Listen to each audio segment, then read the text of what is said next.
Hey Tactical 40K, and you're probably wondering where have I been with all the news of the detachments that have come out and the unveiling of when the pre-order is for the Space Marine Codex. Well, I've been sick. I've had a respiratory infection, and I'm just getting over it. So finally I went to the gym and just did my first workout after being sick. But so let's get into it. I wanted to talk about it though, because I got some interesting takes on some of the things that have been released. And I guess I'm 50-50 on the detachment rule, to be honest right now. I hope there's more to it when we get the codex. And I wonder if people already have it out there. That's my other thought. It's like, did GW give some influencers that, and maybe they'll allow them to release some information. But anyway, so we have in the document that they put up there, or their little article, it's interesting because all the other detachments, they put the detachment rule first and then some of the strats. Well, in the Vanguard Spearhead, that's what they're calling it, Raven Guard or whatever detachment, they put the strat, one of the strats first. And we'll go over that, because this was actually semi-compelling, because what it does, and hear me out on this one, not only is it compelling for an individual unit, but it also brings into play a unit that's really hasn't been that great in the last like 2 editions. And it's called Strike from the Shadows. It's 1 CP, and it's a battle tactic. So that can play, that's a key thing, a battle tactic, because if you carry around a captain, especially in this instance, like a Phobos captain, you can potentially use that twice. But anyway, what it is you do in your shooting phase, and the only thing it sucks is it's just an infantry unit. So like anything with infantry keyword. It says, until the end of the phase, each time a model on your unit makes a ranged attack from an enemy that's more than 12 inches away, which that's fine, that's cool. Improve the BS and arm AP by 1. So that's compelling, especially with being able to move around like eliminators a little bit. That's compelling with other units that have 0 AP weapons and strength 4 that are running around, like incursors or your infiltrators. As most people are using infiltrators for the backfield, and incursors are your kind of your forward deployed dudes, and with the haywire monitor. Anyway, getting into, but these are interesting things that you can put on some units. I'm sure there's other units. I'm just talking Phobos stuff, but if you have Terminators or whatever, it could potentially be interesting. But really, it's okay, so what this actually puts in play for me, I was thinking, okay, well, what does this do for me? Well, it also, if you destroy one of those models, they have to, it makes them take a battle shock test. Okay, well, we're starting to now see these battle shock tests and how they can affect, especially the game when it comes to actually winning the game as in the mission, not just killing things. So what does this do for us? Well, if you have, I was thinking about this might give a Raven Guard or a Phobos or whatever, a Vanguard Spearhead Detachment player, Raven Guard player, a little bit more of a push to run Reavers. And hang on real quick, we got something going on in here. Anyway, so you might run Reavers, because what Reavers can do is they can also, especially, and if you run the Lieutenant with them, it expands that range. They make also your enemy do battle shock tests, but with it also, they have an ability that gives them a -1 on there. So if they like had a leadership of 7, it makes it an 8, and that can be compelling if you battle shock an enemy unit, and you can score some points. So playing the missions, this can play into playing the mission. So I find that pretty compelling. Now, destroying units or whatever, maybe gives you a little bit of an edge, but it's not the greatest thing in the world. We'll see what these other ones are. There's rumor about the infiltrating unit. I hope there's some more that kind of give like pseudo lone op, and that ties more into the Raven Guard lore.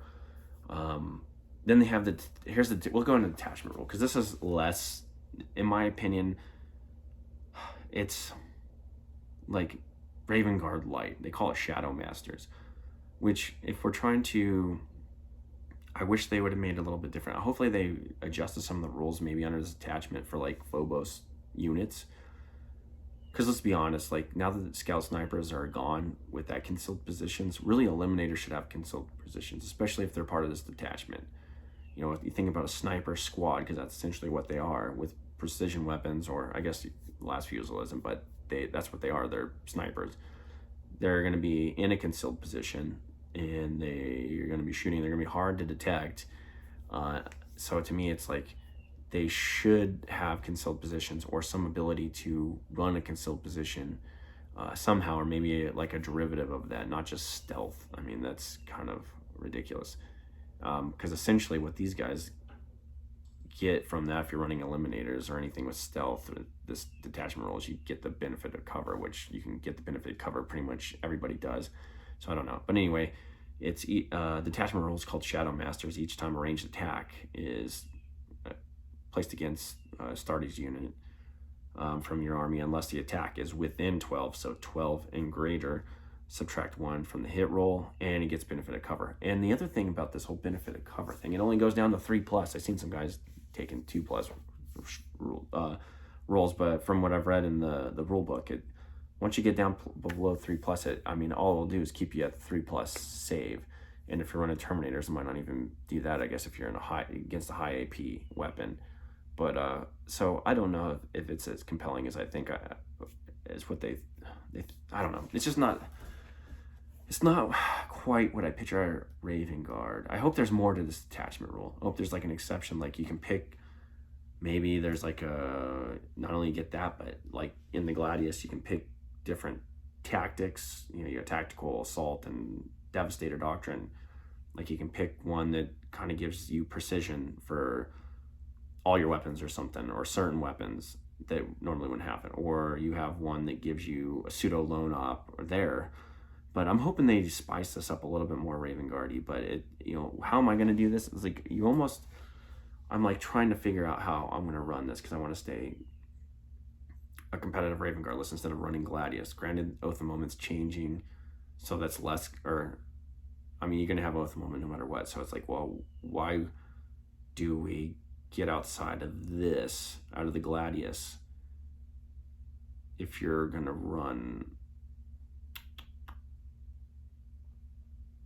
because they have the attack where you can advance and charge in a turn and then fall back. And I mean, why would you get out of that the flexibility of the Gladius to get into this? That's what I want to know.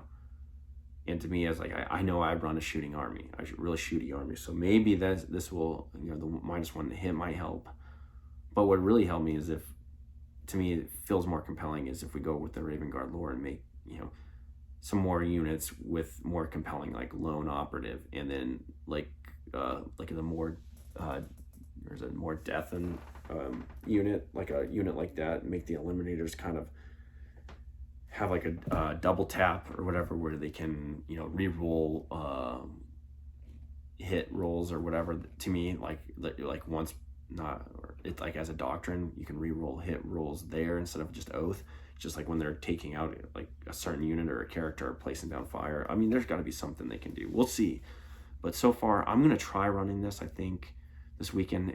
But it's gonna really hurt. It's gonna feel bad because I'm gonna lose the ability to run tactical. I'm not the Devastator and then the assault, and then kind of throw in tactical here and there. Run the adaptive thing, and put things in tactical doctrine when they do get tied up in combat. So I hope there's more. We don't know for sure. There's definitely going to be at least 5 more strats, I think, and we'll see what they do here that makes them a little more compelling. But the detachment role, I hope there's more to it. If there's not, I don't know about running this. Now the other detachment rules, I'm a fan of Wide Scars as well, but like the Stormlands Task Force, just inherently getting all units advance and charge is pretty nice, really, especially even with the Raven Guard type, because we're fast striking and getting the heck out, right? So it's like those 1 and 2 turn beginning of the battle, getting up in enemy's face is pretty nice, especially if you have something that's hard hitting. Like, I'll be honest, like I talked about the tactical war suits, right? And how the shooting's not that compelling when taking out mass numbers or hard infantry or mass numbers of infantry, but getting them in their combat range, and maybe with the flamer, which we're going to try the flamer out this weekend. but their little whatever power fist thing that has a strength 14 hit is very effective in melee. And that's where I've seen the best use of them. So that makes it more compelling there. Now, if I start running this other Vanguard detachment, which I will, and I'll just have to work around things, we might go back to that cannon on there and just run our Invictors like that, and just have to play around, staying outside 12 inches, and then running in and just pounding things. But anyway, the other thing that was interesting in this article is they called out Desolation Squad for this detachment for the Vanguard Spearhead, which for me, I was thinking, I like that in the sense that having well-rounded forces, like in the military sense, you'd have a combined arms army, which means you'd have indirect fire and then a number of fire support elements, and then like a main effort that's pushing up the battlefield. But the indirect fire is prepping the battlefield for those forces to go up. So I've been looking at trying to put in some kind of indirect fire weaponry, which it's hard to get hold of that, which they will be releasing these Desolation Marines in a separate kit, but finding like whirlwinds and all that other stuff has been fairly hard. So I haven't. What I have done is I've gotten some pretty heavy tanks that I'm kind of pseudo operating like that as some fire support. The crux of that is they don't have indirect fire. They have to have a line of sight. So, but it's been working out so far. I'm able to draw opponent's attention to these larger items, to take out big targets immediately that are threatening, and within 1, maybe 2 battle rounds at most. Excuse me. And 3, what it allows me to do is maneuver my scoring units, my tactical war suits, my eliminators, my Vogos units. Excuse me, sorry. Which is my cursor squad, and maybe now my Reavers. We'll see what happens. But those, I can maneuver those a little more, a little better, and an assassin. So I'm just debating on how I'm going to run this stuff. If I'm going to keep certain assassins in there, if I'm going to run 1 assassin or 2 assassins in the 2K list, because I think like Vindicate or 3 of the assassins, definitely the Caladius, the Vindicar, and the FSR, they do fit in with a Raven Guard tactics. So I run the FSR and the Vindicar, because you can't find a Caladius, even though it's a really good unit for scoring. But the other 2, they're fine. You can utilize them, and they're a little bit cheaper. And if you're running against like infantry units, the FSR is pretty good with the sustain 3, and then the anti-infantry 3. Vanguard or the Vindicar Assassin's great for hitting targets, point targets, which depending on who you're going against. I tend to like just the aesthetic of the Vindicar Assassin and just the motif, and being able to pick one or a guy out here and there. If you're going up against like the Necrons or whatever, now if you take out targets, that's cool, but they're just going to reanimate if you take anything else out with them. So I was like, well, I don't know, probably run an FSR and just run around and score, and maybe you can take out some infantry units here and there, or take out enough of them combined with other elements of your army. But anyway, I'm going into a whole different thing. But the Strike from the Shadows is the battle tactic stratum released, and like I said, if you're running like a Phobos captain, you can double this thing up. So you attach them to a unit that you want to be able to utilize this thing like pretty much every turn, which to me it's like what it does if you like attach them to Eliminator Squad, let's say. I know if you're still listening to this, you're 15 minutes in, I appreciate it, but this is a tactic here. So like let's say you attach them to Eliminator Squad. Normally my Eliminator Squad, I'm like sitting them tight, so you're running that because they got heavy keyword like on the last feels and all. Then you can get a 2+ hit. But if you move them around, then you're 3+ in it, right? And with 1 shot at a time, I want the odds to be stacked in my favor instead of 50-50. So what you can do with this is run the captain with them. you can shoot, and then you can move and shoot and get a 2+ BS. Or what I anticipate doing is running the instigator bolt rifle. One, I can move, shoot with this free strat, then move again, and then next turn do the same thing, and next thing you know, your eliminators, or your eliminator, or if you want to run, I guess you can run 2 captains, your eliminators are running all over the board, picking people off, and pretty durable, and you're getting quite a bit of movement, and you think about that +1 to hit off that, so now you're running 2+ to hit, and then significant AP on that stuff. I mean, it's compelling. It's very compelling to run a couple of captains, to be totally honest, or at least one.